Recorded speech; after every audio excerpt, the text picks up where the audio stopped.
months ago, I was introduced to a new word, Asperger's. I heard the word a couple of times before, but it had never had any meaning put to it. This was until a few months ago when I got told by a close friend of mine that they had Asperger's. It seemed like there was a big deal to them. Now, for a little bit of a backstory, we'd met a couple months before he told me at a party. So I did the only thing I know how to do, Google it. After some intense coffee-fueled Googling sessions, and being no closer to finding out anything more than the signs that someone may have Asperger's, I decided to leave it for a couple of times. For those who are unaware of the term Asperger's, it is defined as a type of high-functioning autism, meaning people with the condition may have the following: difficulty with social relationships, difficulty with communication, a love of routines and/or a special interest. In recent times, the term Asperger's has died out and is now under the umbrella term autism spectrum condition.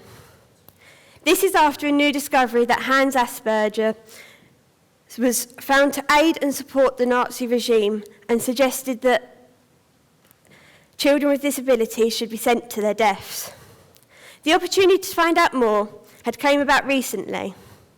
I had become really good friends with this person and I needed to know more than ever.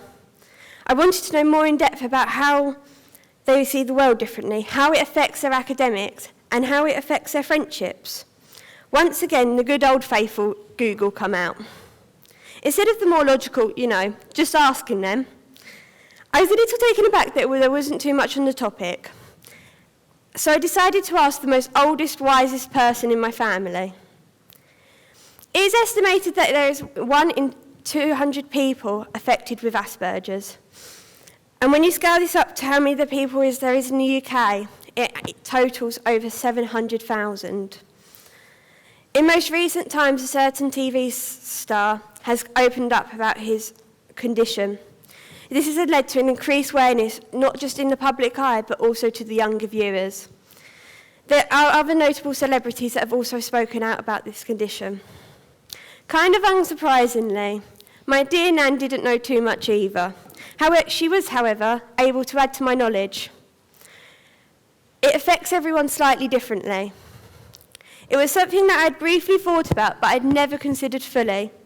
This was the point when I realised it was never going to be put on Google. There was no one size fits all. Asperger's affects everyone slightly differently. Although there are some similarities that may point to patterns, it was a very loose outline. In the last couple of months, there have been some challenges in the friendship that I've had. But what friendship doesn't? Nothing is ever smooth sailing. Although it has taught me a lot. If someone tells you they have any condition, be kind. It may have took a lot of them to tell you.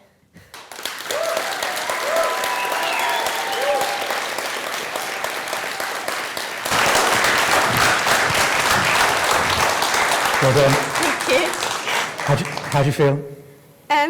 A lot better that it's over and done with. A lot better now it's over and done with. But I feel good. You feel good, Yeah. and so you should. You should feel good not only because you've spoken, but also because of how you responded. So when you had the friend who said you had Asperger's, your response was, "Oh, I'm going to find out more about it." Once you found out more about it, how did you respond then to your friend? I then obviously I'll go on and ask questions to the specific friend. I just wanted to know all about it as much as I could and just apply it. If I could help them out in any way, then I wanted to be able to help them like that. That's brilliant, to identify something and come back and not run away, not be scared, but to say, I want to know about it and I want to help. And does your nan know more about it now? Yeah, my nan knows a lot more about it. The oldest, wisest person in your family. She'll probably be happy with half of that. Yeah. Brilliant. Okay, thank you very much, Kelsey.